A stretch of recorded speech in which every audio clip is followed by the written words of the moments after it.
మా అబ్బాయి ప్రస్తుతం డిగ్రీ చదువుతున్నాడు. వాడికి చిన్నతనం నుండి ఆడపిల్లలంటే చాలా సిగ్గు. ఇంటికి ఎవరైనా ఆడవాళ్ళు వచ్చినా గాభరా పడిపోతాడు. బాగా దగ్గరి బంధువులైన అమ్మాయిలతోనే మాట్లాడతాడు. ఈ విషయంలో వాడి స్నేహితులు, మా బంధువులు వాడిని ఎగతాళి చేస్తున్నారు. రేపు చదువు పూర్తయి ఉద్యోగం చేయాల్సి వస్తే ఆడవాళ్లతో కలిసి పనిచేయాల్సి ఉంటుంది కదా. భవిష్యత్తులో ఈ భయం వాడిని ఎలాంటి ఇబ్బందులకు గురి చేస్తుందోనని భయంగా ఉంది. మాకేదైనా మంచి సలహా ఇవ్వగలరు అని అడుగుతున్నారు.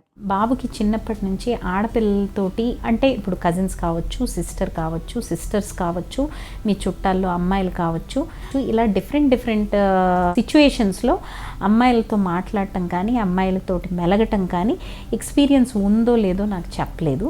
నేను అనుకుంటున్నాను పెద్దగా ఎక్స్పీరియన్స్ లేదేమో, పెద్దగా అతనికి ఎక్స్పోజర్ లేదేమో, ఆడపిల్లలతో మెలిగే అవకాశం కానీ అవసరం కానీ ఎక్కువగా రాలేదేమో, ఎప్పుడైనా వస్తే ఈయన సిగ్గుపడి అక్కడి నుంచి వెళ్ళిపోతున్నాడేమో అని నాకు అనిపిస్తూ ఉంది. అదొక పాసిబిలిటీ ఉంది. ఒకవేళ ఎక్స్పోజర్ లేకపోతే నిదానంగా స్లోగా ఎక్స్పోజర్ అనేది పెంచండి. నలుగురు ఇప్పుడు అంటే నేను అనేది వేరే వాళ్ళతో కూడా అవసరం లేదు, మన ఇంట్లో వాళ్ళతోనే మనకి కజిన్స్ కానీ లేకపోతే చుట్టాలు కానీ ఎవరైనా సిస్టర్స్ కానీ ఎవరైనా ఉంటే వాళ్ళతో నిదానంగా వెళ్ళటం రావటం మాట్లాడటం అనేది నిదానంగా ఇంక్రీజ్ చేయండి. ఏది వర్కౌట్ కాకపోతే కౌన్సిలర్ దగ్గరికి తీసుకువెళ్ళండి. తప్పకుండా మీకు ఇంప్రూవ్మెంట్ ఉంటుంది. ఏమైనా లైట్గా సోషల్ యాంగ్జైటీ ఏమైనా ఉందేమో బాబుకి, అలా ఏమైనా ఉంటే కౌన్సిలర్ దగ్గరికి తీసుకువెళితే తప్పకుండా మనకి ఇంప్రూవ్మెంట్ వస్తుందండి.